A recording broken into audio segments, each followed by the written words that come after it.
Okay, so that's recording. Right, first of all then, so welcome to this module, Additional Learning Needs and Inclusion. The screen's in a really weird position. So there's a few things we're going to look at on this module, really. Now, Jess, you will have seen a lot of this previously at level 6, however, it's in a bit more depth than it was before. For example, we've touched on this in some other lectures as well. But realistically, I suppose there's two kind of aspects to this, the additional learning needs or special education and needs side, and also then inclusion, which is broader in terms of meeting the needs of all learners. So what I thought we'd look at this morning realistically is kind of what's up on the screen here. So a little bit in terms of personal introductions. Now, we've all met previously, but I am going to ask you to pop some stuff up onto a Padlet a little bit later on in terms of looking to see really where we go with the module and what you want to get out of it and where you want to go in the future, and whether what is there as a rough outline currently kind of meets that, or do we tweak it as we go along. Just thought I'd mention a little bit about the aims and learning outcomes, really exciting.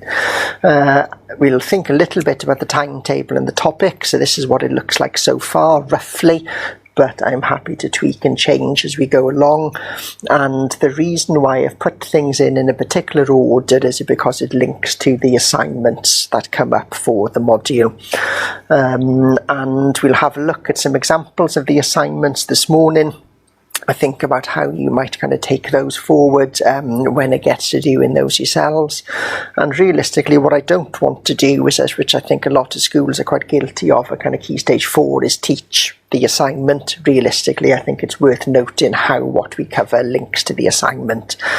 And in particular, the first assignment, which comes up in March, quite often causes a little bit of anxiety because it's got the word test involved in it, and realistically it is a test, but it isn't, in that it's an open book assessment, and starting next week we will be working towards, and each week you can kind of update bits and pieces in relation to this.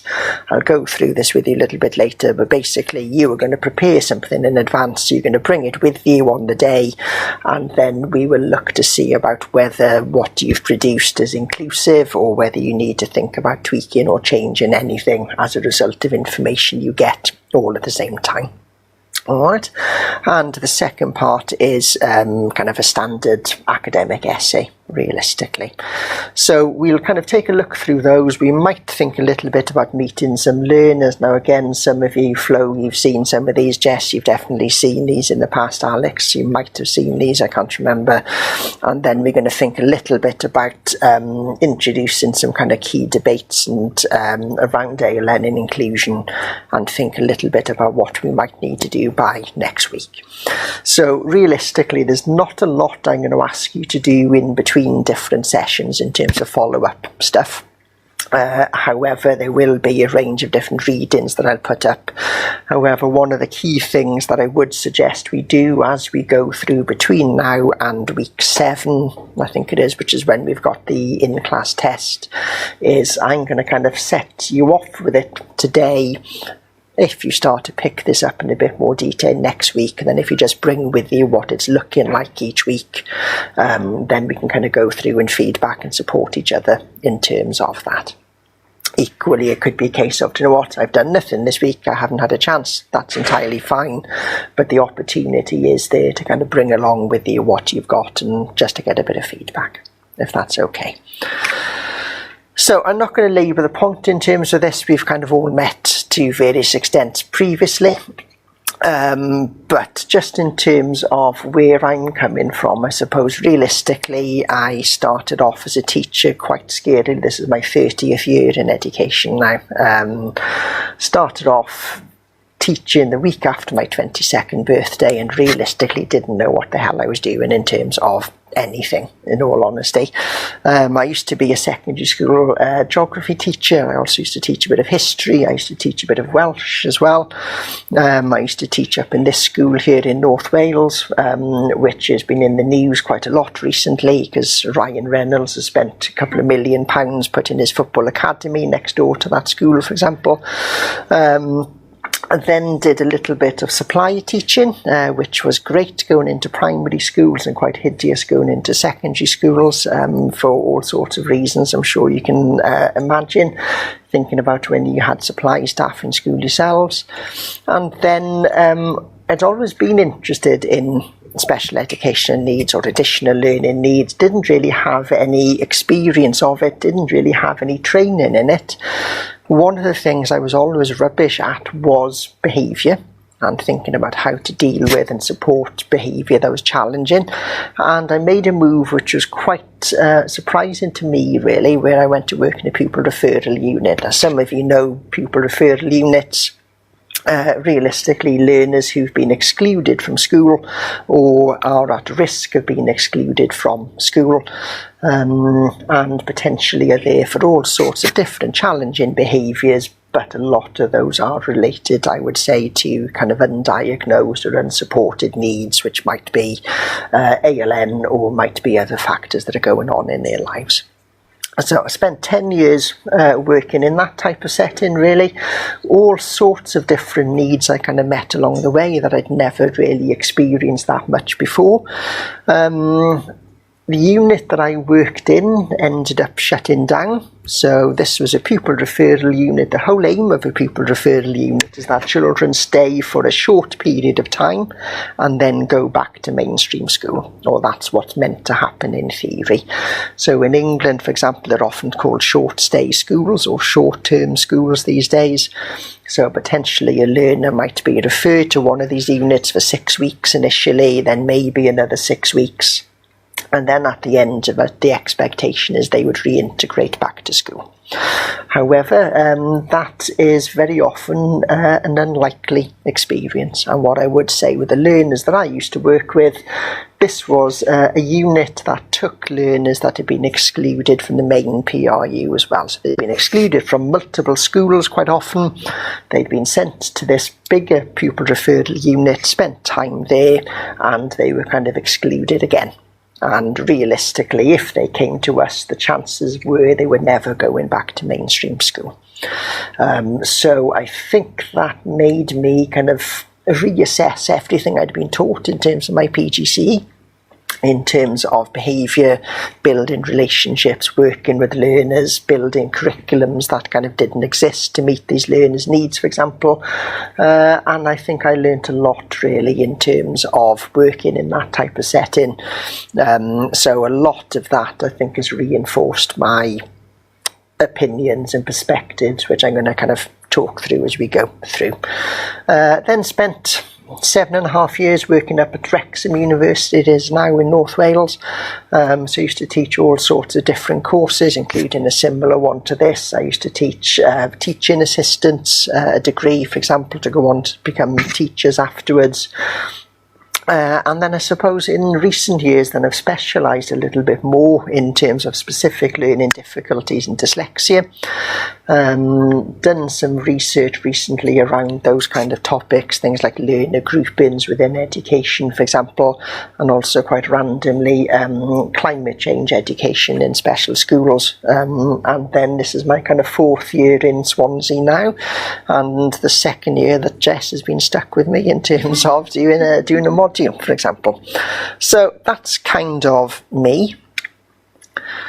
More interestingly, though, and I know you've kind of told me these when we've kind of met in the past, is who are you? All right, so you will see as we go through, I do love a Padlet. And what I'm going to ask you to do, if you don't mind, is just pop some quite basic information up on there. Now, I'm going to say the link should work. The QR code should work. If they don't work, I've put this directly up onto Canvas as well. And all I'd like you to do is just to post something briefly, really. So your name, what do you prefer me to call you when we're in class? What in particular you'd like to get out of studying this module? So is it to know more about inclusion generally? Is it to know more about ALN more specifically? Is there a particular area of ALN you'd like to know more about? Do you want to know things like what might be the causes or the reasons underpinning some challenges learners might experience? Do you want to think more about practical strategies to help support in the classroom or wider kind of life and education. Could be all of those things, that's entirely fine. So what is it you're hoping to get out of the module?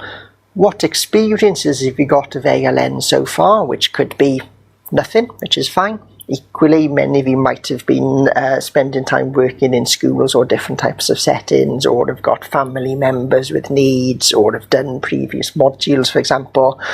So any experience about ALN kind of specifically, or SEN, and then any experiences you have about inclusion so far. So inclusion, maybe we're thinking there a little bit more widely in terms of learner needs or challenges. So we could be thinking about, what you spent time working as a teaching assistant in a school which is, serves an area of high deprivation, for example. So some of the challenges learners might experience living in poverty.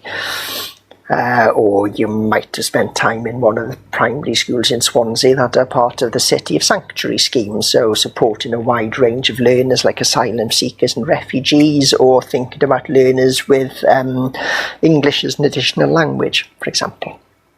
Okay, so who are you? What would you like me to call you? What do you want to get out of studying the module? What experiences have you got so far in terms of ALN and inclusion? And then realistically, looking through that, hopefully, will give some idea in terms of whether what I've planned for the module is on the right lines to meet what you want, or whether we need to tweak it as we go through. So I'll start with you, Flo, if you want to take a handful and pass them down. Okay, so the chocolates aren't a bribe, by the way. So if you're happy just to pop something up on there, and realistically, as I said, we will use Padlet quite a lot as we go through. I think it's quite useful as a way of capturing what we kind of talk about in sessions, and it's something you may find useful that's referring back to.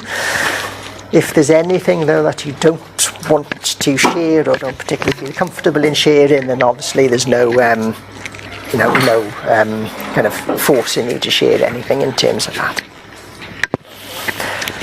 Okay, so I'll give you another couple of minutes in terms of popping something up on there, and then we'll move on, and I'll kind of look back at that a little bit later on.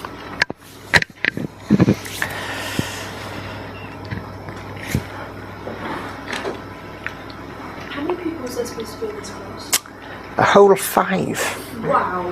Yeah. You've got the majority. So there should be 5. So there's Tia, that she said isn't very well, and then there's Irene. There were more people on my course last semester. Maybe they haven't come back. Maybe, I don't know. Looking at the system, there's 6. But one person's on a totally different course, and I don't think Alex was able to get them off the system. So there's 5. I think there's 18 of you across the 3 different programmes looking at Janet's module for tomorrow. So crazy. Yeah. That's like nothing, is it? No. That was like my undergrad course, there was like 5 of us on our, so it was always like everyone knew when we weren't there. Yeah. But then again, I guess it's Monday morning, like maybe people aren't. It's the first one. It's the first one back. There's a lot of illness going round. It's maybe a different room to previously. It's It's a funny thing. it is. So there's all sorts of different reasons possibly, but yeah. Last year there were 3 people doing this module. The year before that there was 26. So there's been. They changed it to they made it really difficult for international students to join. Yeah. Yeah, so not Swansea, but the kind of the UK government had, in their wisdom, if you're an international student doing kind of a postgraduate programme, you were able to bring your family with you. So a lot of people doing this aren't 18-year-olds, obviously, with no children. They tend to be more mature. So in most cases, I think I've met one male doing this course over the last 4 years. One man, yeah, which is kind of quite indicative of the education workforce, I suppose. But if you are a lady in your mid-30s with a family in Nigeria, it's a big decision to kind of leave them behind for 12 months to come and study. So as a result, it is.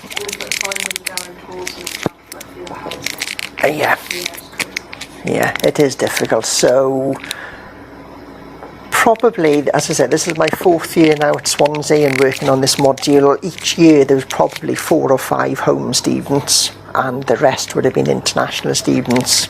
And then international students, it's really difficult for them to come. So it's kind of collapsed to that extent, I suppose. Okay, so moving on a little bit then, so thank you for popping stuff up on the Padlet. I'll take a look at that a little bit later on.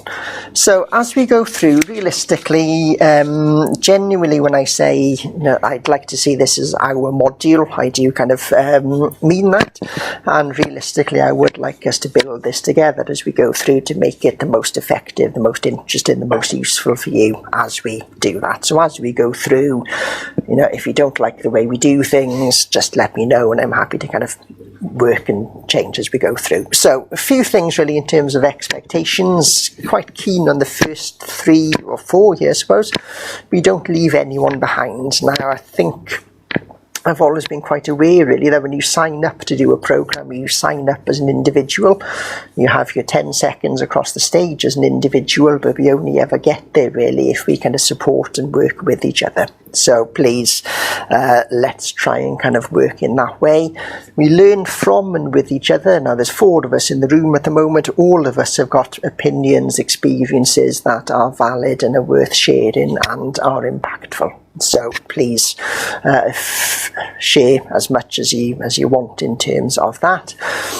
We listen to and value the opinions of everyone. Treat each other with the respect we would expect to be treated with ourselves. So I'm guessing that with a group of 5, if everyone's in, we're not going to be having too much of an issue of 4 people talking and 1 person trying to listen. And then 3 letters at the bottom: attend, engage and feedback really. So if there's something that's not going particularly well, just let me know. I'm not precious in terms of that.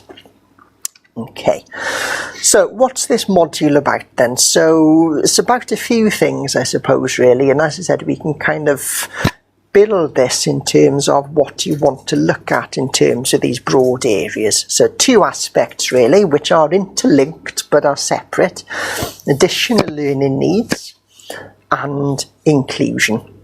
Now, very often when we think about inclusion, we think about what we need to do to support learners with ALN or SEN to be able to engage within education.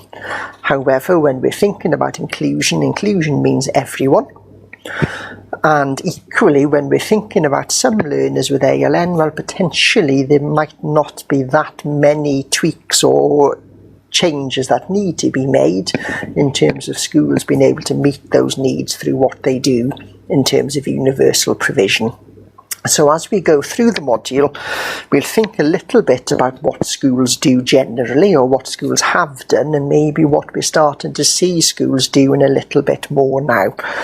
And I think my experience, and as I said, this is going back some time now, when I started off teaching in 1996, I remember having a meeting with the deputy head at the time, and he was talking about the fact he was glad that he was coming to the end of his career because there were, in his opinion, too many children with SEN in school, and there was too much expectation on teachers to meet those needs because they hadn't been trained how to do it. I left kind of working school-age learners in December 2014, and when the unit shut, the head of the unit was retiring, and he said he was glad to retire because he'd hit 60 and he was sick of supporting learners with needs, and he'd felt over the years that there were too many learners with too great a range of needs in class to be able to work with appropriately. So there's always been some kind of resistance perhaps towards meeting some learners' needs, and I think it's largely to do with training and confidence. So potentially in schools we've had some perception of having to do something different, that these learners are kind of an imposition, there's an extra layer of challenge, so we have to do something extra to meet those needs. However, what potentially we're starting to see a bit more of in schools in Wales now is thinking about universal provision. In other words, what schools are doing to try and meet everyone's needs as a starting point. And the ALN system in Wales has only been in operation for the last 4 years or so. We'll think a little bit about how successful or not it seems to have been since it's changed. But one of the key things potentially that's come out of some of the evaluations is schools are increasingly thinking along the lines of, what can we do to try and reduce barriers to everyone initially, rather than going, this is how we deliver everything. If you're different, we have to do something extra for you. So maybe we're moving away a little bit from things like reasonable adjustments, although those things are still in place, and maybe we're looking at more whole school inclusion than previously, which, if that's the case, I think that's a good thing. However, I haven't worked in school for a while, so I don't really know, but some of the evaluations that have been published by Estyn and Welsh Government, for example, tend to suggest that seems to have been a kind of a welcome outcome of some of the changes. So we're going to think a little bit about ALN and inclusion. So what do we mean by those terms? We're going to think a little bit about practice. We're going to think a little bit about policy. So we will focus specifically on Wales because we are located in Wales, but equally because there has been a kind of a once-in-a-generation change in terms of how learners with ALN today are supported in Wales. There are some arguments about how different it is or not compared to what previous practice used to be, but there has been a change. We'll also think a little bit about what's happening wider within the UK as well. So again, we see all sorts of things in the news about SEND in England, for example, and how selfish parents are going to bankrupt local authorities demanding support for their children. How dare they? And there are going to be some changes in terms of the SEND system in England moving forward as well. So I was reading something the other day, for example, that they were looking at kind of reintroducing 4 different layers of support, and only those learners at the very top level of support needs would be the ones where kind of funding would be attached to. So we'll think a little bit about policy, and we'll also think a little bit about a wide range of additional learning needs as well. Now, there are 4 broad areas of need in relation to ALN. We will touch on all of them, and we will touch on 3 of those areas perhaps in a bit more depth than the other one. I'm not saying they will definitely be in the in-class test, but it's perhaps more likely that they will be as a result of that. And then, as I said, when we look at those, we look at things like what might the causes be, what might the impacts on the learner be, and if we're working with a learner with those needs, what might be appropriate in terms of support or strategies to help. So that's kind of where we're going in terms of what the module is going to cover. The aims then, so we're going to think a little bit about understanding ALN. Now, the module aims in the handbook says in your context. Okay, now in the past we've had many people who've been kind of practitioners, current practitioners, past practitioners on the programme. The context here could kind of link to that. So if you are doing some part-time work in a setting, well then you can kind of contextualise it to that. But equally not necessarily place specific either. We're going to think a little bit about national and international changes, think a little bit about how policy informs practice. So why did Welsh Government, for example, change what had been in place for 30 years? What was the aim of that? What's been the impact of that? Has it improved things? Has it made no difference? Has it made some difference? Has it made some things worse? Does it depend on who you speak to? Does it depend on what part of Wales you live in? Does it depend on what area of need you have, for example? And then we'll think about these different areas of ALN. And what we'll do, we'll look at the broad areas, and then we'll drill down into a little bit more specific. Okay. And then what are the outcomes? So by the end of the module, then you should be able to engage with debates around inclusion.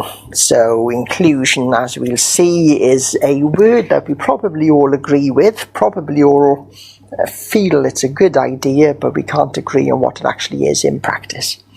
What we don't have is a single definition that everyone agrees upon. And one of the key challenges in relation to the definition is some of them mention place, while some of them don't.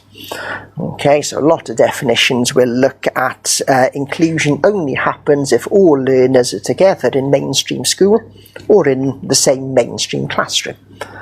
So thinking about schools locally, for example, what happens if you are a learner who's been taught in a separate unit within that school? You're in the mainstream school, but you're not in the mainstream class with other learners. So are you included because you're on site? Are you being segregated because you've been taught somewhere different? Other learners might be taught in somewhere like a PRU or a special school. Now, in some definitions, those learners definitely are not being included because they are not in mainstream school. But arguably, are their needs being better met in those types of settings? If they are they being included by being taught somewhere different? Might some learners actually be being excluded by the fact that they are still in a mainstream school? So we'll look at inclusion. We'll think a little bit about policy.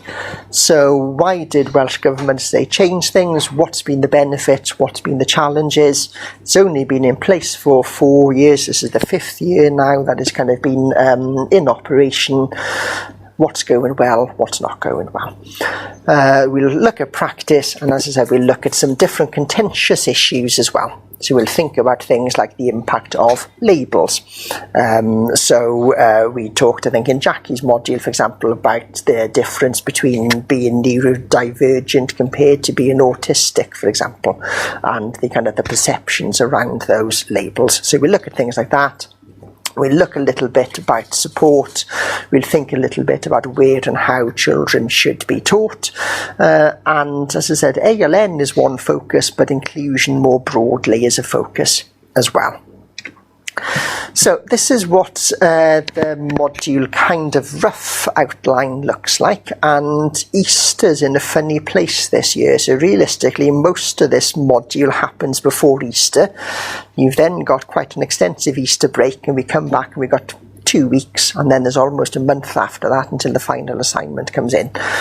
So outside of those sessions, what we will do is have kind of additional workshops, either online or in person, or combination in terms of kind of keeping in touch and supporting with the assignment as well.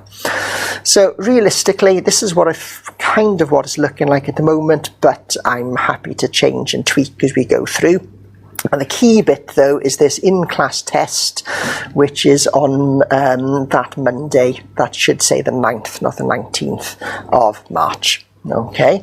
Now, the in-class test, realistically, it doesn't have to happen during one of our sessions. But having said that, many of you people have got other commitments. I don't think it's fair to ask you to come in on another day outside of when you're timetabled.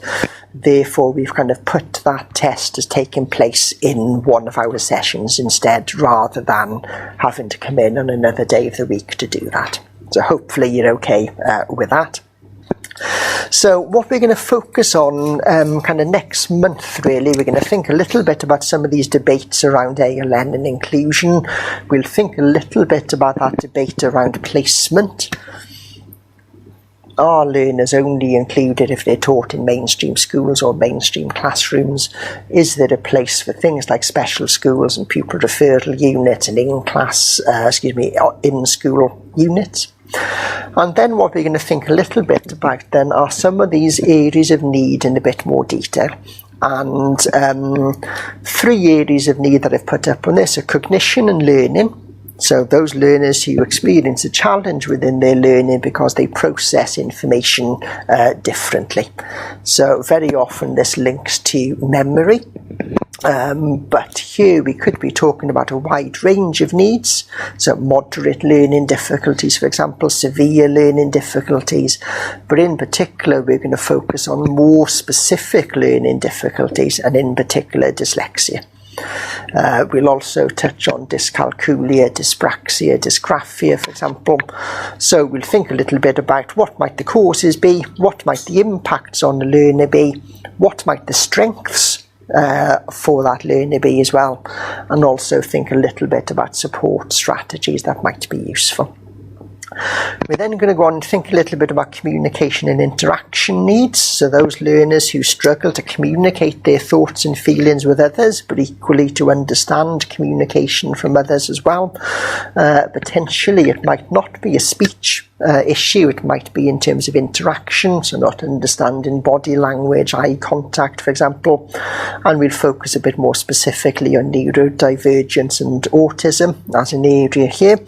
And then we're going to move on and think a little bit about sensory and or physical needs. So those learners who might have got a hearing impairment, a visual impairment, a multisensory impairment, or a physical impairment.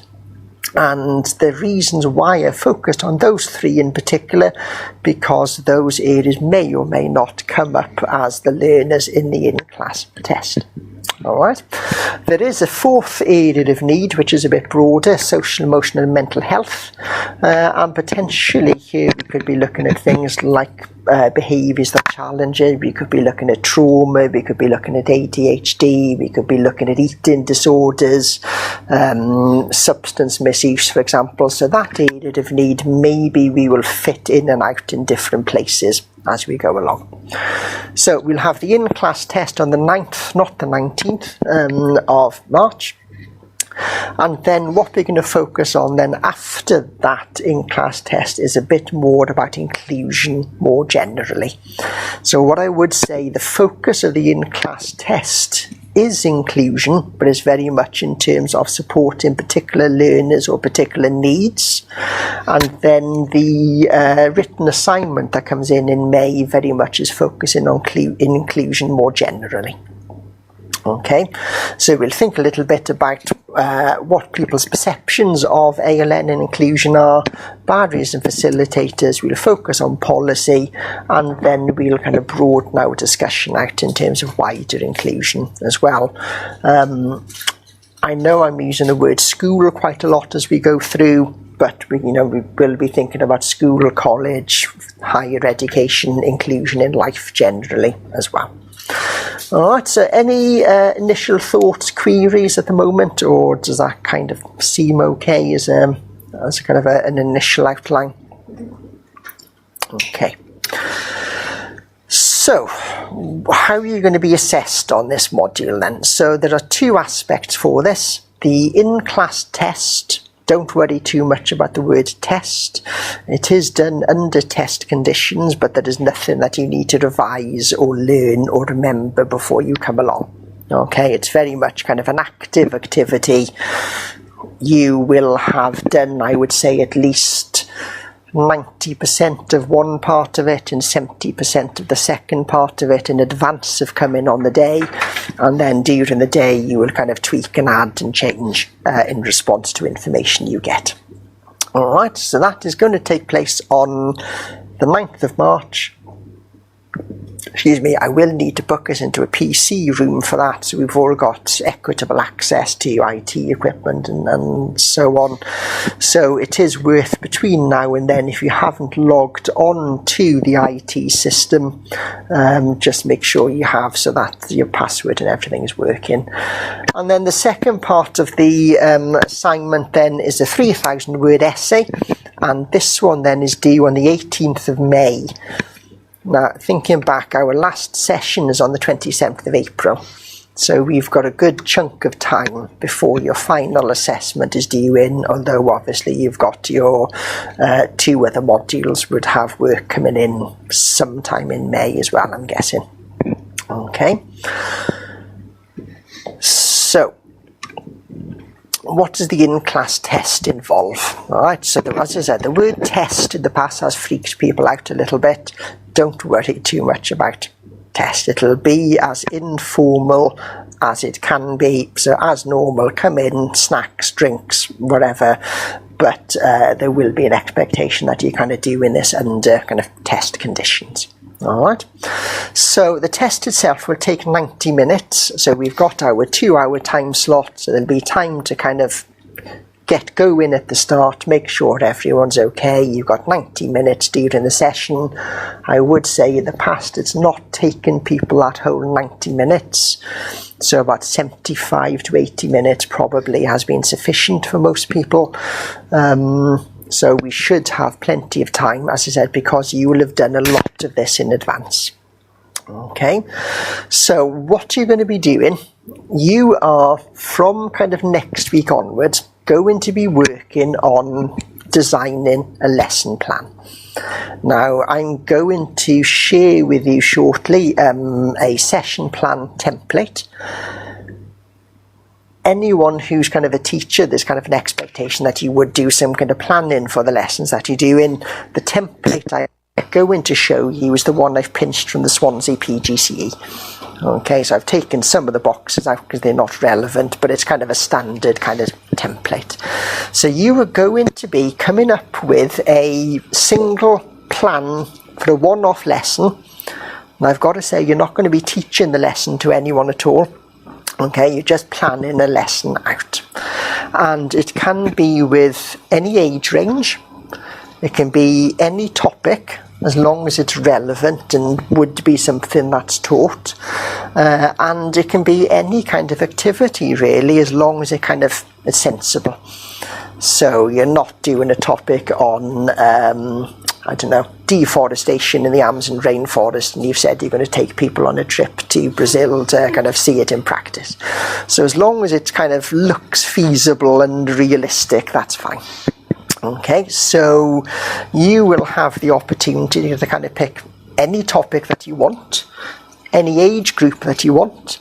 It could be in a mainstream class, it could be a special class, it could be a special class in a mainstream school, however you want to work it. So you will design a lesson.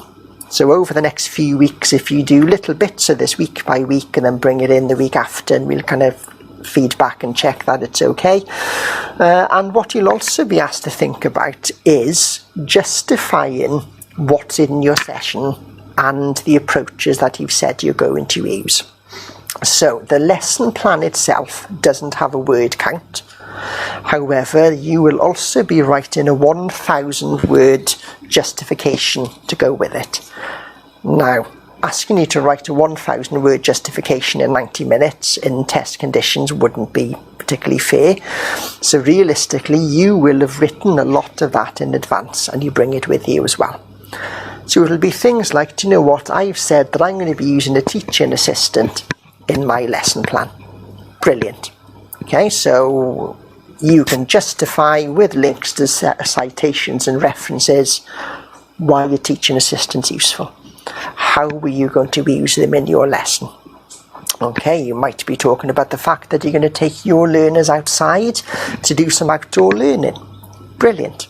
Okay, why have you decided to plan your lesson that way? Why are you using that approach?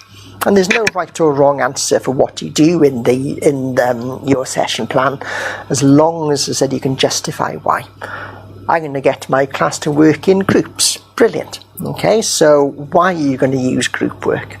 Equally, how are you going to set your groups up? So are they going to be mixed ability? If they are, brilliant. Why? If they're going to be kind of set by ability, not a problem at all. Why? If you're going to get learners to kind of put themselves into their own groups based on friendships, brilliant. Okay, why? So you are going to design a lesson. You're going to start to think about and find justification for the strategies that you're going to use and why you've set your lesson up in the way that you have. So you will bring that with you on the day. Then on the day, I will show you a folder that's got information about 3 different learners.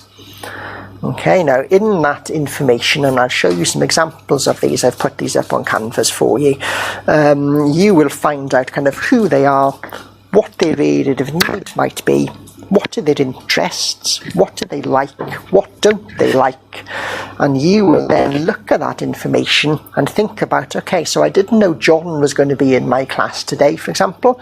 I've read John's information, and I don't think how I've set my lesson out he's going to be able to access that. So what I'm going to need to think about is, do I need to make some adjustments for John? So if I am, what adjustments would I make? And then you can justify them.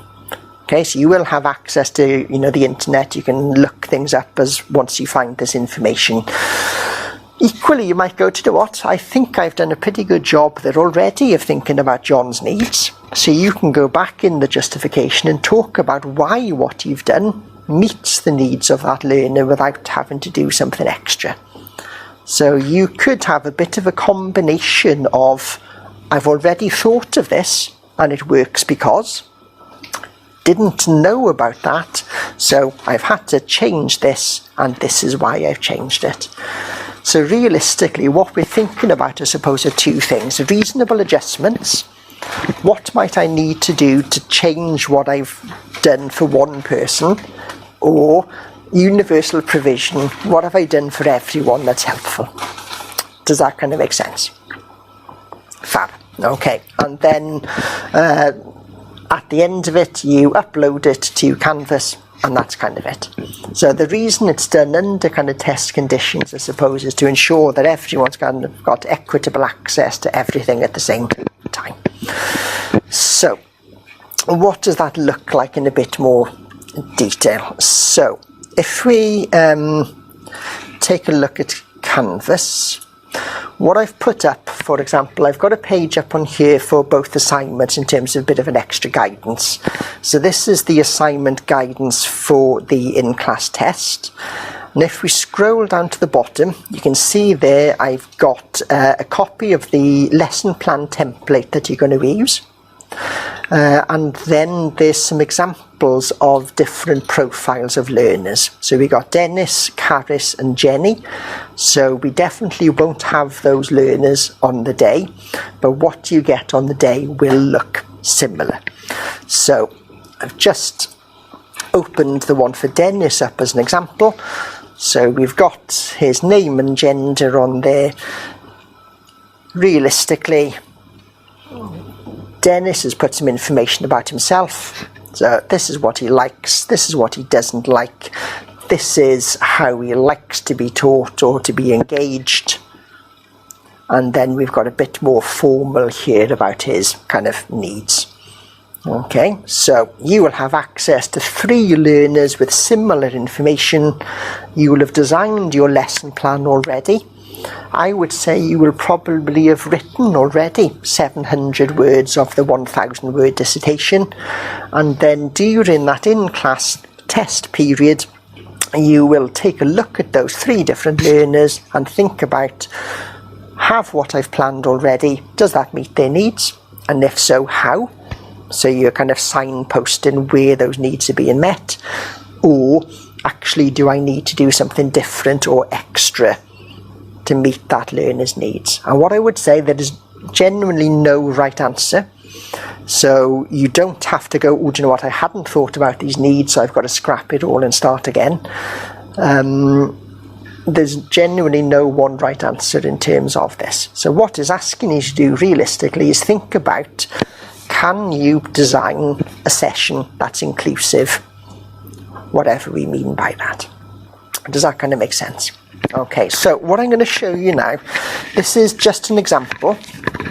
Okay, now there are bits that are redacted on here, not in Donald Trump type way, but these have been taken out because they might link to learners, and you know what, I might reuse the same learners that these worked with. Alright, so what you've got on here is filled in lesson plan. Now this is just one example, we'll take a look at another one next week, but you can see here the lesson plan template. So everyone had the same template which goes across the 4 pages. It goes across the 4 pages largely because this person has put a lot of bullet points in. Okay, and then what you've got after that is their justification, where they've talked about what they've done and why. And what I would say, those bits that have been redacted, those are the bits extra that they've done on the day. Pretty much everything else they are already done in advance. That's so much less scary now, isn't it? Yeah, so when you look at it that way, you go, oh, actually it isn't that bad. All right, so just to kind of think about this, what this person had said they were going to do a year 6 class. Now I would say everyone who was on the module last year, which is where I pinched this from, none of them had ever worked in a school. So none of them were teachers or teaching assistants. None of them had ever written a lesson plan before. Okay, so this is kind of, yeah. So this is what they kind of come up with. So this person was quite interested in particular in kind of home economics as it was. They were kind of, they liked cooking. So what they'd thought about was, could they put together a session to do with cooking? But in particular, as you can see in the context of the session, they've linked this to World War II. Now they didn't have to do that. They could have just said, you know what, this is a cookery lesson. So thinking about things people have done in the past, for example, they've said they're going to go outdoors to do some maths. They're going to do some map work about designing a map about the local school or their journey to school. It could be an English lesson. It could be a Welsh lesson. You could be doing a one-off on PHSE, for example. As you know, we had quite a few international students a few years ago. One of the big things on the curriculum in Nigeria, for example, is what does it mean to be a good Nigerian citizen, whatever that means. So quite a few people did that type of approach. So the class itself can be any year group. It doesn't have to be school. It could be FE college. It could be university if you wanted it to be. It could be reception. Entirely up to you, whatever kind of age range you think you might be interested in. The context of the lesson basically and the topic is, what are you talking about and where does it fit into the curriculum? The class context, again, you can make this up to whatever you want. So they'd said this was a mixed ability, mixed gender class. There were 30 children in the group and they were sitting in tables.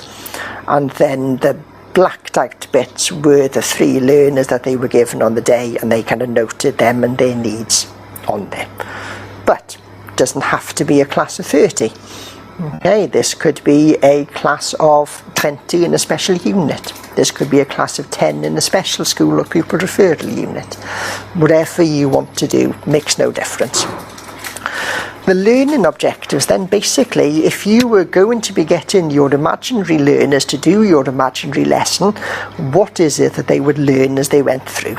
So, as we said, this one in particular was looking at cooking, but they were looking at something called a Lord Woolton pie. Alright, so what they were looking at in particular was kind of rationing. They were thinking about what types of food people had access to and making the best use of food people had access to. So there's bits of kind of healthy eating and things in there as well. There is a bit on here which is asking you to think in advance of differentiation. So what are you going to do in the context of your made-up class?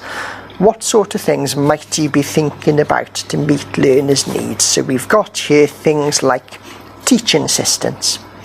We've got here people who are going to have access to kind of iPads or tablets, for example. They'd noted that they were going to print off the recipe sheets so that people didn't have to write them out themselves. They'd thought a little bit about how they were going to group the learners together and to get them to sit and get them to work.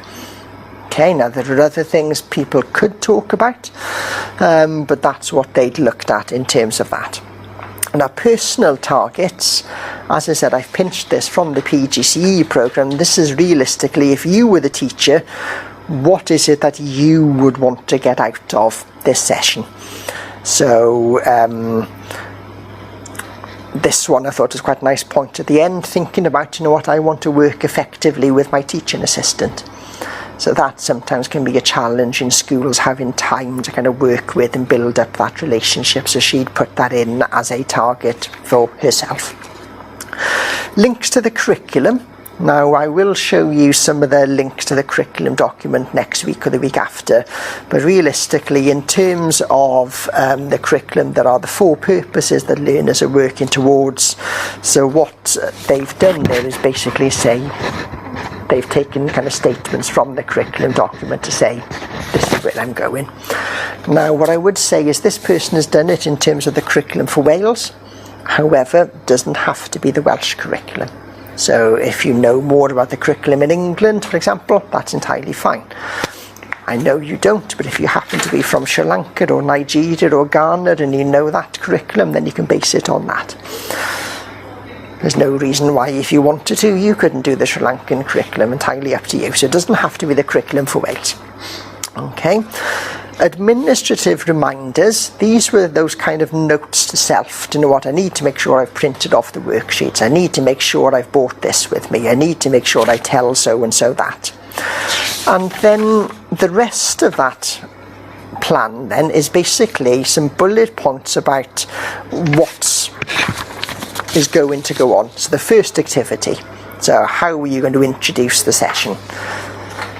What's in the main body of the session? So you can see in terms of this one, there's a few different things going on about actually cooking the pie, writing out the recipe, following the instructions, working in groups, doing some research about why we had to ration food in World War II, for example. And then that is kind of it. Alright, so the hardest part of this, I suppose, to some extent, is a little bit like your dissertation, picking the topic that you want to do. So you can do it, as I said, any age range. So it could be reception, it could be somebody in sixth form, it could be FE college, it could be university, makes no difference. You're going to design an imaginary lesson for an imaginary class of your choice. Okay, now Flo, do you still work in the kind of the PRU? So you could, if you wanted to, kind of base it on those learners, and that would be entirely fine. So if you know of a class or you've got experience in the class, by all means be inspired by that. That isn't a problem at all. Alright, the rest of this then, this is realistically where the majority of the marks comes from. It's your understanding, your justification as to how what you've done supports inclusion. So I'll give you a bit of time shortly to kind of take a look at this, but realistically you can talk in your justification about the choice of topic, for example. So how does the choice of topic support inclusion? And then the rest of that justification, I suppose, is pretty much underpinning in your lesson plan. You said you're going to work in groups. You said you're going to give learners access to tablets or iPads. You'd said there's going to be a teaching assistant helping. Why have you used those strategies and how were they supportive? Okay, now this one scored 72 last year, so it was up in that distinction boundary, which is part of the reason why I've given you this one as an example. I will show you another one next week which again scored in the distinction, and they've set their justification out differently. Okay, so rather than, so what this one has done, I would say, is pretty much they've written most of that in advance, and then they've gone back in and added bits about the learners and how that learners' needs link to what they've already said. Other people had kind of gone, well, I've written my 700 words. What I'm now going to do is add a paragraph for each of the 3 learners I've got on the day and say more specifically in those separate paragraphs what I'm going to do to support them. So all I'm trying to say, I suppose, it's the format of it doesn't have to look like that. Okay, but that's one way, and as I said, we'll have a look at another way next week. Alright, so that's the first bit. As I said, the word test sounds scarier than it is, but realistically when you come in on Monday the 9th of March, you will have planned your lesson, you will have had feedback from me and on each other, from each other with that between now and then. You will have started to justify what you've already planned, and then on the day you will meet 3 learners like Dennis, but not Dennis, and basically you will open up your session plan and your justification and go, right, does what I've planned meet Dennis's needs? So I've said I was going to do group work. Dennis says he doesn't like working in groups, so what could I do here? Am I going to force Dennis to work in a group? but I'm going to do it in a way in which he can pick who he wants to work with, for example. Or for Dennis, am I going to allow him to work by himself? Now both of those approaches are right or wrong depending on your point of view. As long as you can explain why you've done it in the way you have, that's what it's asking you to do, really. Okay, does that kind of make sense? Fab. So that's the first bit. Okay, so that's the first assignment on the 9th of March. We can't, say we like design like a forest schools or Yeah. something like that. What if there's like one of the profiles of a child in a wheelchair that can't access that? Like, and obviously I know that like we probably should have not done forest schools if it wasn't accessible.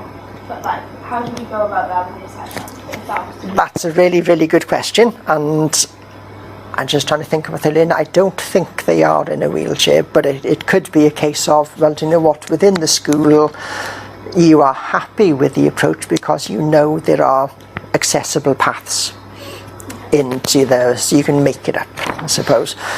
However, there might be aspects of the forest setting that they can't get access to.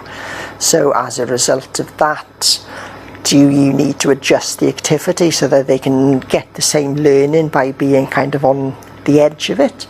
Or do you give them a different role? So you could be having learners going into the kind of the forest school to be doing different things, so that learner takes on, maybe they're the person who acts as the scribe for people who are doing something that's more active, for example. So there's different ways you could get around it.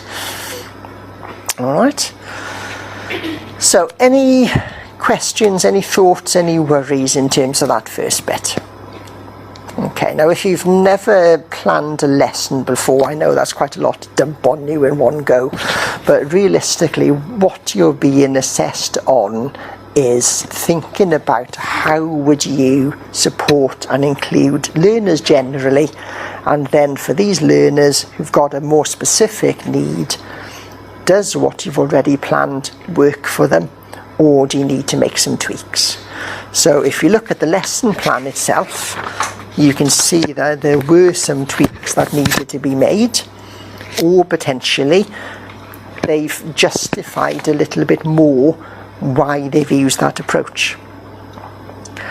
Okay, so for example, a teaching assistant will be used to support groups coaching area. They'll demonstrate food safety, including hand hygiene, how to chop appropriately, and oven safety.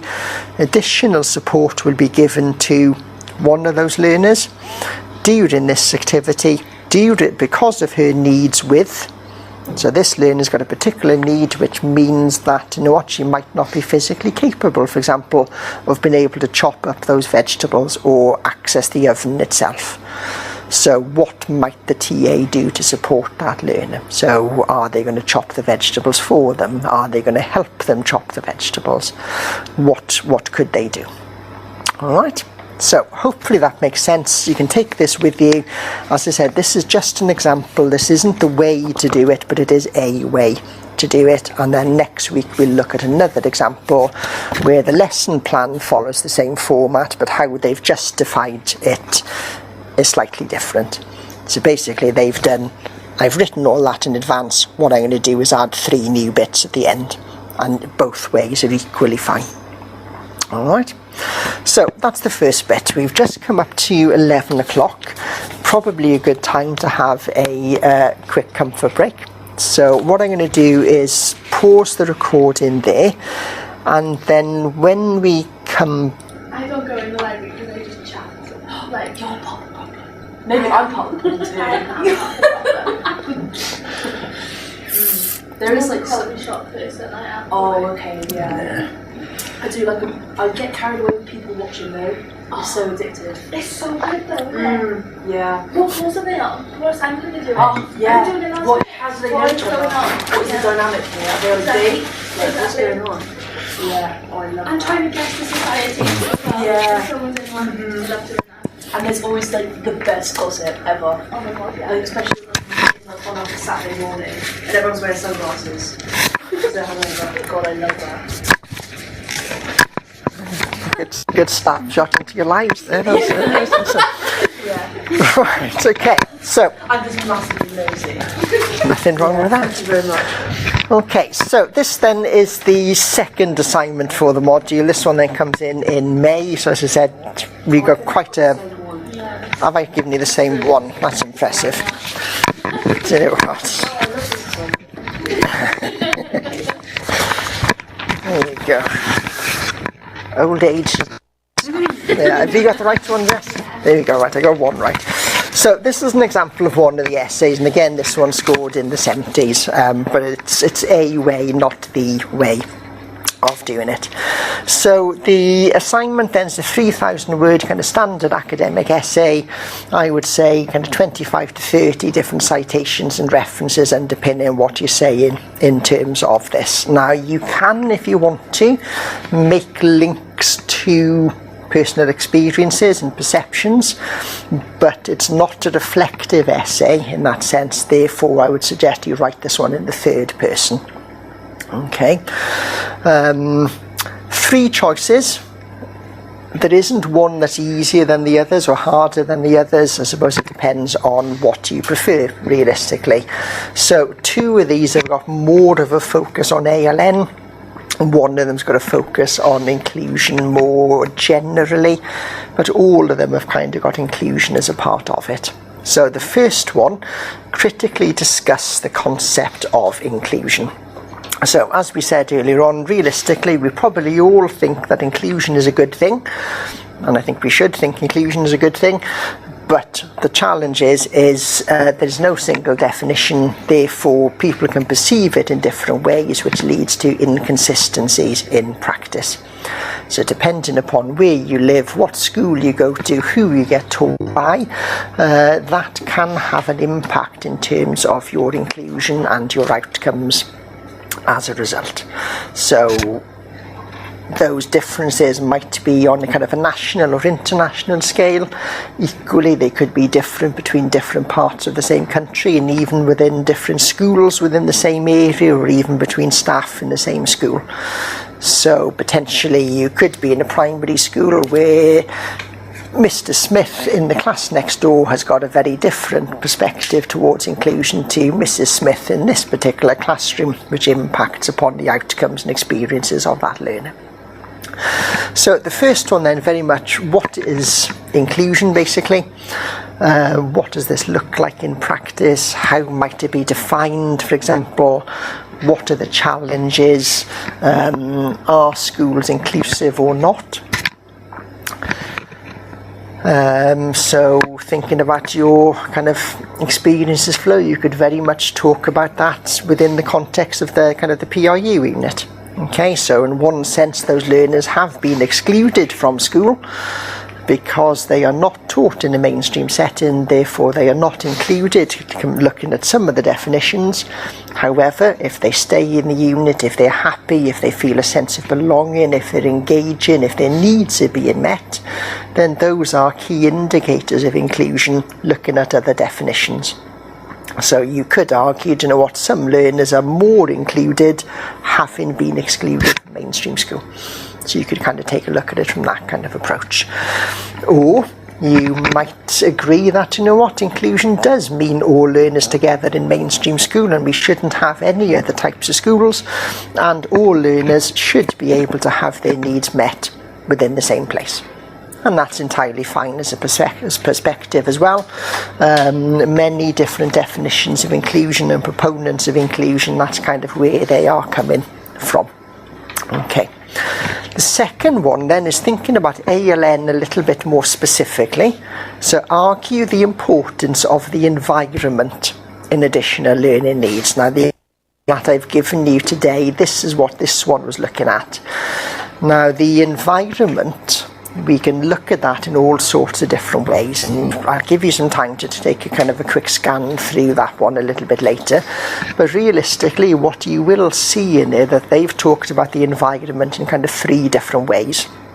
So they've talked about the physical environment, they've talked about kind of the social environment, and they've kind of talked about the sensory environment as well. So thinking about an everyday classroom in a school, for example, what ways might that support learners and their inclusion, and what ways might that be a challenge? So thinking about this room, for example, it's relatively inclusive in terms of accessibility. It's on the ground floor. We can open the doors a little bit further to allow wheelchair access, for example. Having said that, the tables are a little bit cramped. The projectors make a really annoying buzzing sound in the background, which is really kind of disorientating. It's got the horrible lighting in here, which again can be a challenge. So you can think about the environment in that sense. Equally, that example looks a little bit at the outdoor environment as well. So thinking about learners attending school, they don't spend all their time inside. So what are the outdoor facilities that might be helpful or not? And I think she talked about things like sensory gardens, for example. Or access to outdoor space like forest schools, or having appropriate play equipment outside. And then you can also think about the environment in terms of people's attitudes and opinions, and also policy as well. So marking some assignments on the weekend, for example, on another master's course. So that master's programme, they're all working as teachers full time, and they kind of do this part time. They are looking about inclusion in their setting. And it's surprising what they kind of mention about what their schools do or not in terms of this. And they pick up on similar things, I suppose, as well. So reading one yesterday, they talked about the fact that pretty much all of their school classrooms were open learning. Okay, so meant to support kind of free-flowing play, meant to support engagement with different activities. You look around the room, you get inspired by what's going on over there, you go and see what's going on over there. So in some respects, that's seen as being kind of encouraging and supportive and engaging. And then they were talking about the fact, they got some learners in their class that they can't concentrate because they can see everything and it's really busy. Or they're talking about the fact that, one of the challenges they've got is a learner with autism, for example, and they really find smells a challenge. So going anywhere near the canteen at lunchtime, they can't cope with that. So what do instead is they go and sit in a room with one of the teachers and have their lunch separately. And then they were kind of unpicking, well, is that a good thing or not? It's kind of met their needs in terms of not having to be in that smelly classroom lunchtime environment, but actually they've been separated and they're away from their friends, and they're having to sit with that member of staff who also doesn't get the break. So are they being included or not? Okay, so all sorts of things you could think about in terms of that. And I would say if you are looking at doing the second one, like this person did, potentially thinking about the environment in terms of a learner with autism might be a nice thing to introduce. Equally, we could be talking about the environment for learners with English as an additional language, for example. Now, one of the things that still bothers me about our classrooms is there's nothing up on the walls. However, in some respects, that's really helpful. It's a low sensory arousal environment. But thinking about a learner with EAL, for example, so again, reading another assignment yesterday, talking about the fact that they were having to try and include Ukrainian refugee learners into their RE sessions in a school in Wales. And these learners had very few words of English. So they were talking about their classroom environment in terms of resources. So they were thinking about, well, do you know what? Do I need to put up vocabulary on the wall bilingually? Might that be supportive? I don't have a Ukrainian copy of the Bible, for example, they were talking about in terms of sharing resources with people. Equally, you could be thinking about kind of accessibility in terms of schools. Now, let's be honest, lots of children are still being taught in schools that were built during the Victorian era, when they were probably designed to meet the needs of children who were different to those learners who attend in them today.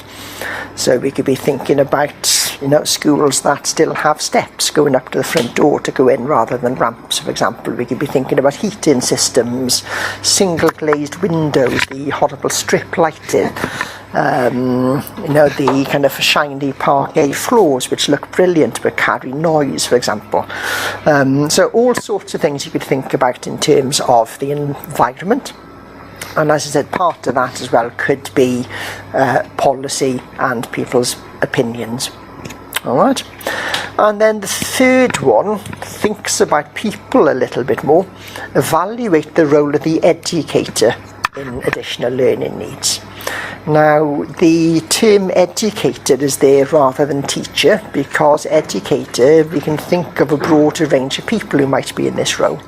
So we might be thinking about the teacher, but we might also be thinking about teaching assistants. We might also be thinking about people who are, I don't know, coaching someone at a youth club, for example, or doing sessions at Brownies or Guides or Cubs, for example. So there's a range of different roles that fit under that educator terminology. And also potentially we could be thinking about parents to some extent in terms of this, about parents being, you know, every child's, first educator to some extent as well. So choosing this one, I suppose, what this one's asking you to think a little bit more about is, how do teachers, teaching assistants, educators, how do they support or not learners with needs, and what sort of things impact upon those practitioners? So here we could be talking about things like attitudes. So like the attitude of that deputy head I talked about earlier on. Glad he was going because there was too many needs in the classroom. I've mentioned this to some of you in the past as well, about that about that teacher I was told about from one of my students who went, well, I've never met a dyslexic learner because everyone knows the difference between B and D in my class. Okay, when you go, well, that's not really what it's about, but you know, you've been a teacher for 25 years, how many learners have you missed because that's your perception of what it is? And then he'd also said the immortal phrase, I've never met a learner with autism because I've never seen anyone walk with that tippy-tappy way. Alright, so that kind of very stereotypical nature of understanding of that teacher, how would that impact those learners going through his classroom, for example? So that's kind of where we're looking at. Now, in terms of these, I'm going to use this phrase quite a lot as we go through the module. There is no one right answer to meeting the needs of learners. There is no one right answer that I'm looking for in terms of these assignments either. Genuinely, you can contextualise these in all sorts of different ways. And what I would say as well, just a note on the board there, all of these have got the terminology ALN in, because that's the terminology we're using in Wales. However, do you know what, if you want to talk about this from a non-Wales specific context, then that's entirely fine. Use the terminology that's appropriate in that setting. So if you want to set this about practice in schools in England, talking about SEND, that is perfectly fine. So you don't have to make it Wales specific. You don't have to use ALN as the term if you're not talking about Wales. Equally, you could compare and contrast if you wanted to. So in Wales we're doing this, however this compares to the Republic of Ireland, which is doing such and such.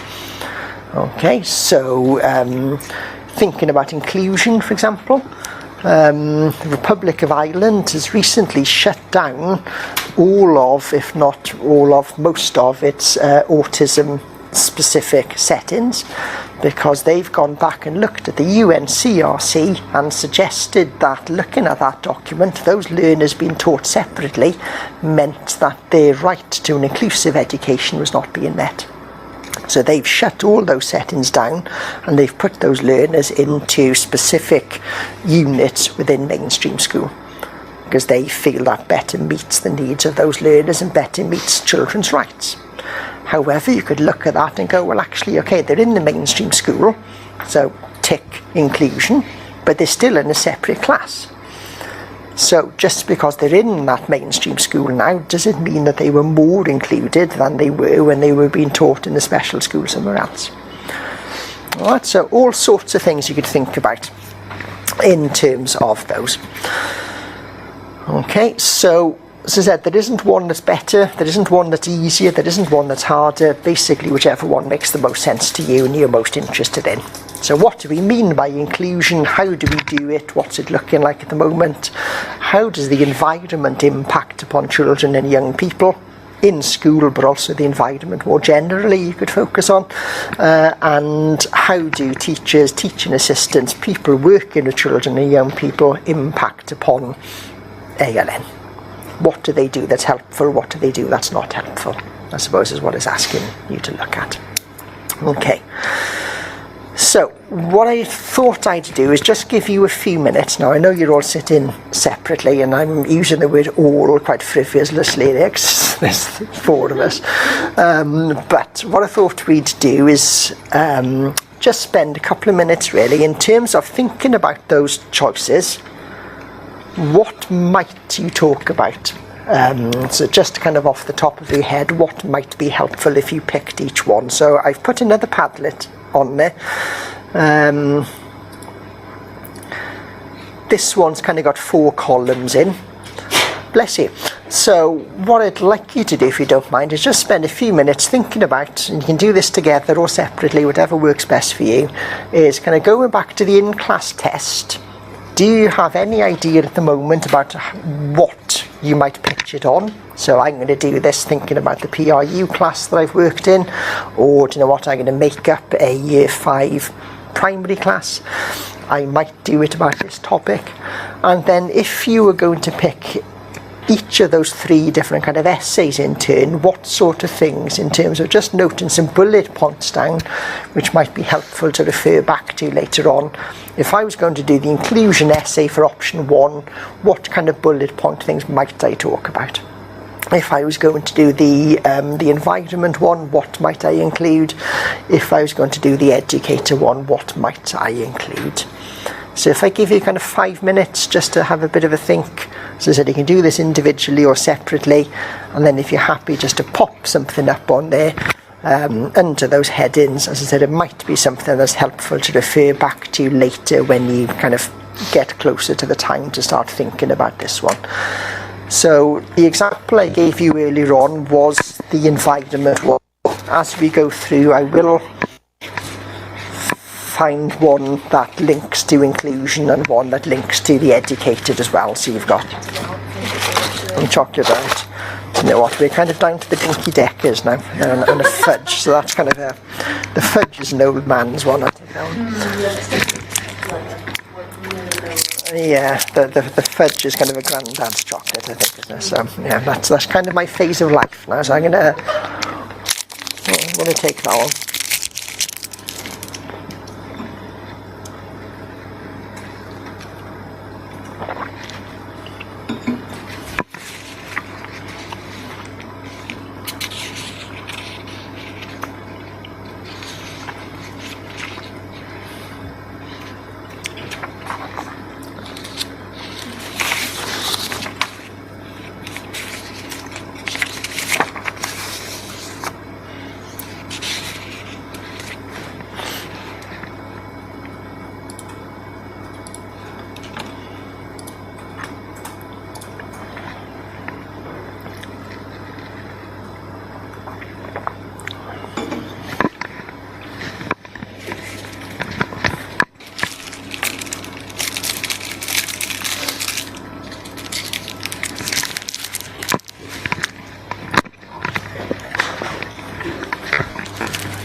Thanks, Jess. Okay, so first posts up on there. So thinking about essay option 3, if you were thinking about the role of the educator. Okay, so as you said, Jess, potentially if you think about the role of the teacher, so all teachers in Wales have responsibility to teach all learners, including those with ALN, for example. Historically, that hasn't always been the case. So potentially thinking about the teacher's mindset, their perceptions, their level of training, their level of confidence, whether they want that responsibility or not, can impact upon their practice. You could also think about the role of the teaching assistant and thinking about how teaching assistants are asked to work in schools. So teaching assistants, I would argue, are very undermined in terms of their roles in school. Very much the lowest paid members of staff, very much the lowest status members of staff, very often asked to work with those learners that are the most vulnerable or the most challenging. Things in school like teachers being invited to inset days, but teaching assistants not, because it's outside their paid hours, for example. Teachers planning what to do with children and then not telling teaching assistants what they want them to do and how to work with them. Teaching assistants working with the learner and knowing the learner better than the teacher does and tries to share that information back, because it gets ignored because you're only the teaching assistant. So all those kind of things you could kind of talk about. The role of other students in the class, so that's a nice point as well. So other students can also be in that educator role as well. So thinking about kind of group work, how does that get set? Do you have all the lower ability learners or ALN learners working together? Do you have lower ability learners working with higher ability learners? And the expectation is those higher ability learners help support the learning of those lower ability learners, which in theory potentially is a good thing, but does it put a lot of pressure on that higher ability learner, for example? On the general attitudes about peers in class as well. So thinking about scaffolding, thinking about Bronfenbrenner's ecological system, so I think that works well in there. It also works well potentially in the environment one. Parental engagement and relationships between home and schools is really important. Very often we talk about home-school relationships and kind of schools trying to impose on home what it is they want them to do. Should that be more of a two-way conversation? Okay. Do parents have a role and a voice in terms of informing what schools could be doing to support learning needs as well? So thank you for that one, Jess. Flow option 1 then, so the serious hornet you are, Flo. So different types of inclusion, so we could think about different definitions. So and so defines it like this, but so and so defines it like that. So that is a challenge, we don't have a particular single definition. We could talk about what the kind of the outcomes of inclusion might be. So one of the things I think inclusion is quite difficult to measure. We kind of know what it is, we kind of know it's a good thing, but how do we prove that? Okay, so are we looking at things like exam results? Sometimes we see schools that are really, really inclusive, but do really badly at GCSEs because with the best will in the world, those exams don't meet the needs and ways of learning of their learners. So are those schools a failure because those children aren't meeting exam results, or are they really inclusive in terms of other measures?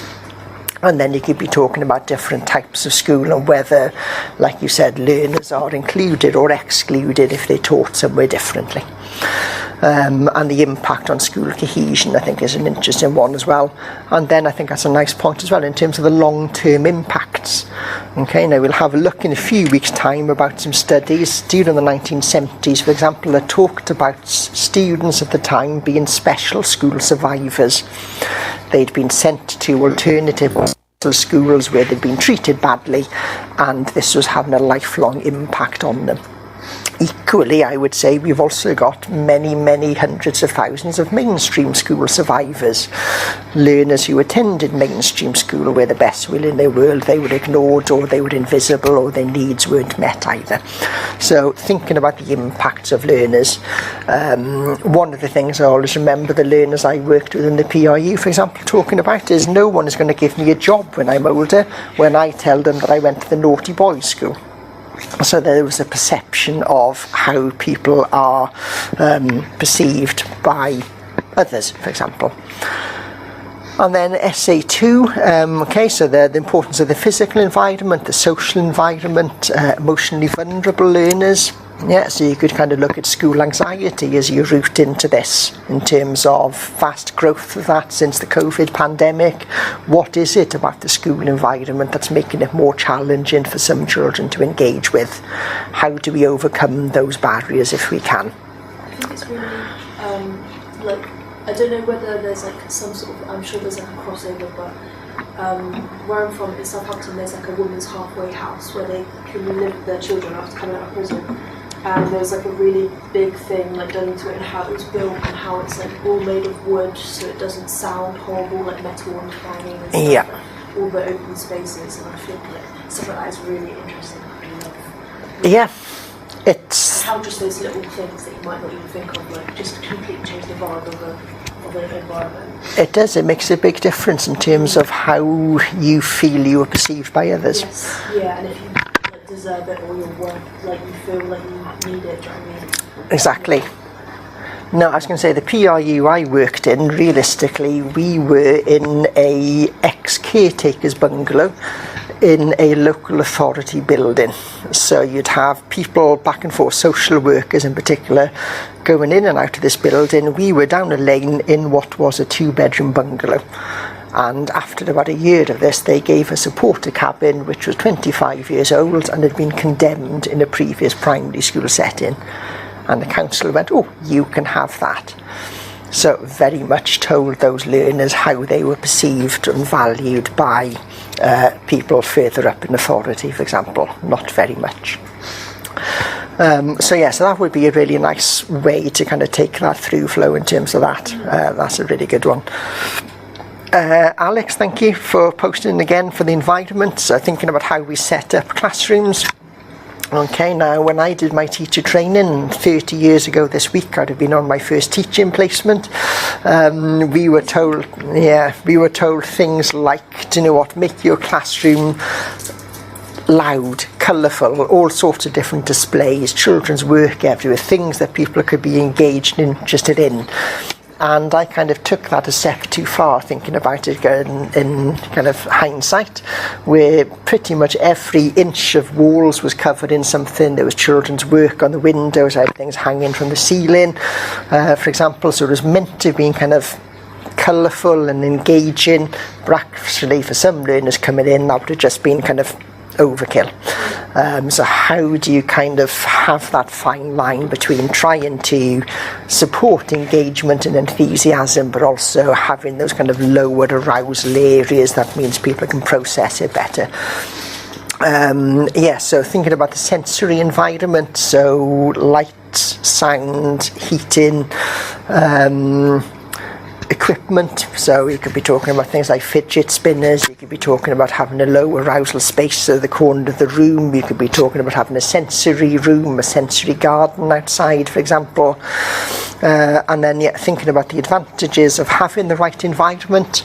So you're in an environment that you feel calm and secure and safe. That means you're more likely to be able to learn, which means you're going to thrive. What are the negative impacts? And then thinking about looking at different arguments for and against. So maybe what we could have there is thinking about the difference between a mainstream and a special school. So for some learners with autism, for example, the mainstream classroom with the best will in the world is not going to be appropriate for their needs. Therefore, as they are set up at the moment, therefore what might a more appropriate environment look like? At an interesting point as well, in terms, thank you for posting that, in terms of the third option, learners' perceptions of educators. So I kind of said something along the lines earlier on of if teachers want to be inclusive, it's more likely that they will be. However, flipping that and thinking about the perceptions of the learner towards their teachers as well. I'm pretty sure I know I did when I was in school. I had those teachers that I liked and wanted to work for, and those teachers that didn't get me and I didn't get them either. So what's the impact of that kind of relationship? And I think you're right there, that importance of relationship between everyone within that environment has an impact. And then just going back then to the in-class tests, again, thank you for posting these. So Flo then thinking about small classroom, 10 learners, including the 3 that you'd have on the day. Different ages, so it's kind of a mixed age class which reflects the needs and of those learners. Something about going outside at the moment and something to do with group work. So there could be going outside to learn about the outdoor environment. Equally, it could be going outside to do the learning about something. So you've actually gone out into the playground to do maths, for example. So Jess, so kind of key stage 2, classroom, mainstream, something creative. Nice, thank you. And then Alex, you are now the confident orca. So mainstream, mixed ability group. So you're going to be looking at reception, unsure of the topic currently, but creative and fun. So all of those things work. So as we said, we saw that Daniel, was it earlier on? No, Dennis, we saw earlier on, didn't have his age on there. So realistically, what was he called? Dennis could have been 3, equally he could have been 23. So you can see how your learner could fit in to that. So thank you very much for posting those. That's nice. So that's something hopefully we can kind of look back on. And then yeah, Jess, because he just posted there for option 1. So has inclusion or our concept of it changed over time? Do we include learners today in a way that we wouldn't have done previously? How do children understand inclusion?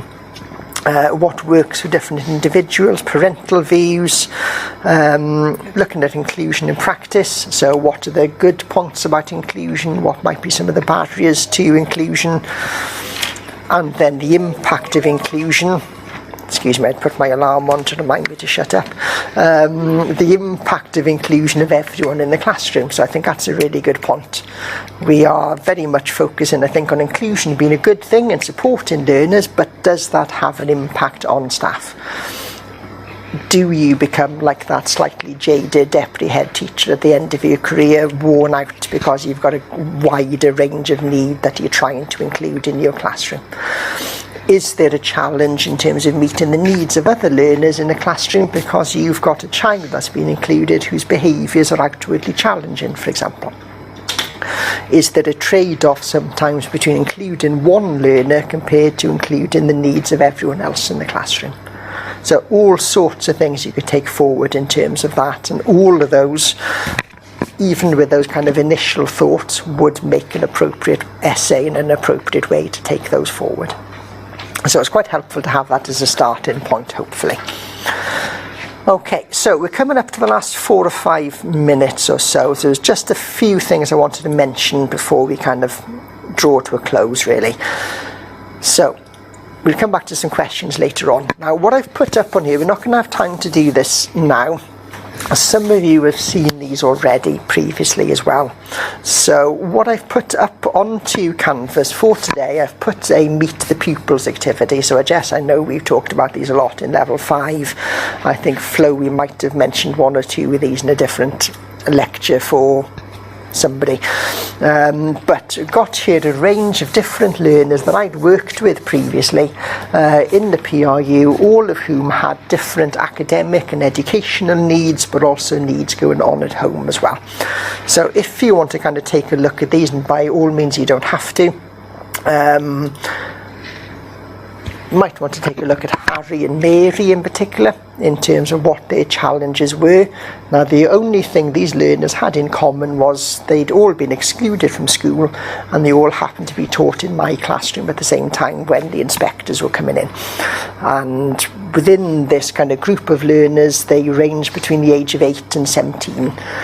So probably not appropriate to have that wider range of learners together in the same classroom, especially when a lot of those needs related to behaviour.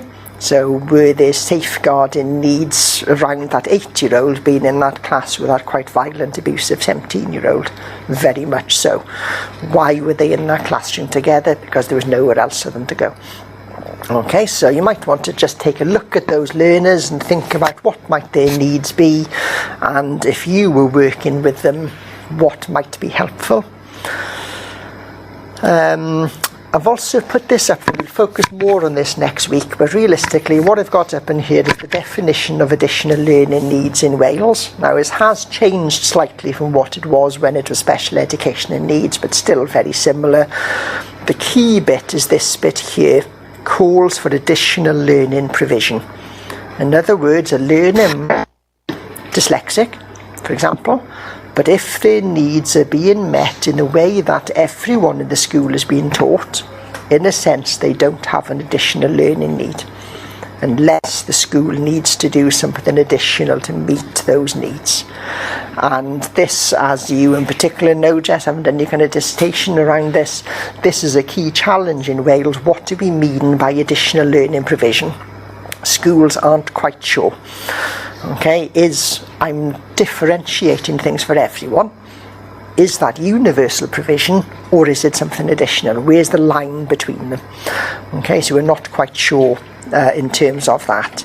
And this potentially, again, some of you have seen this slide before, this is what's happened to the number of learners with ALN in Wales since the new legislation has come in. Realistically, we've had a drop of nearly 50,000 learners with ALN. So those learners haven't gone anywhere. So why is that drop happened? And largely to do potentially with that bit around additional learning provision. In other words, are schools becoming more inclusive in terms of what they do for everyone, which is the positive spin on that statistic? Or some people go, were we over-diagnosing people years ago, which means we were giving people that label when they didn't need it? Or is it kind of somewhere in between? So we'll think a little bit more about that next week. But what we've got on there as well is the most common areas of need in schools in Wales. This is the most up-to-date figures from July of last year. And then, as I've said, I've used this phrase earlier on, there is no one right answer realistically, but next week we'll think a little bit as well about what do we mean by inclusion. We'll think a little bit about the purpose of education. We send our children to school for 13 years. Why do we do that to them? What are we hoping they're going to get out of it? Is it the same for all learners? Should it be the same for all learners? Might it be different, but how we get there is the kind of the issue. We'll think a little bit about labels, perceptions as well next week. And then what do you need to do before next week? Realistically, nothing. However, if you do want to take a look at a few bits, you can take a look through those meet the pupil profiles if you want to. Equally, I haven't put a discussion activity up on this week, so ignore that one because you've kind of put that on the introduction Padlet instead. You might want to think a little bit about some reading around those areas, but if there is anything that I would ask you to do, I suppose, is just to take a look through those examples from today, come back with any questions next Monday, and we're going to take it from there. There is one final thing I'm going to ask you to do, if you don't mind, and this one isn't a Padlet for a change, woo. This one is a Mentimeter, and realistically what I've put up on here is 3 statements, and basically what I would ask you to do, if you don't mind, this is anonymous, is if you either click on the Mentimeter link, if you've got the PowerPoints open, or the QR code should work, you've got 3 statements on there in terms of, although we've kind of rushed through things a bit this morning, does the module sound okay? Does it sound like it's useful so far? And do you have at least a bit of an idea about what the assignments are like? So again, it's kind of just a kind of bit of feedback for me in terms of what we've covered this morning. Has it been helpful or not, I suppose? Other than that, What I will do is make sure our sessions are on a Monday. I'll make sure that everything's up on Canvas in advance by the Friday before. No expectation that you look at anything before you come. Turn up, we'll talk through some stuff, and then there'll be some bits to kind of follow up, I suppose. And from next week, the key thing will be to start to think about your session plan, and we can build on that and work through that going forward. So you've already kind of thought about who your group might be. You might want to have a bit of a think by next Monday about, you know what, I've decided in the group, this is the topic I'm going to teach them. And then we can build on that from then on. Other than that, I'm going to stop talking. Except to ask, does anyone have any particular questions at the minute? No? Okay. Right, well, thank you very much for coming in. I do appreciate it. I know it is a bit of an imposition coming in sometimes, especially when it's Monday morning. You might only have got this today. You've got to pay £6 to park and get into campus and stuff like that. So I don't take it lightly that you've turned up. So thank you for coming in. As we go through the sessions, anything that isn't working for you, let me know. Anything you'd like me to tweak in terms of how we deliver it or the content, just let me know. And yeah, welcome to the module. Looking forward to working with you. Thank you for coming. See you next week. Thank you. Thank you. I'll just stop.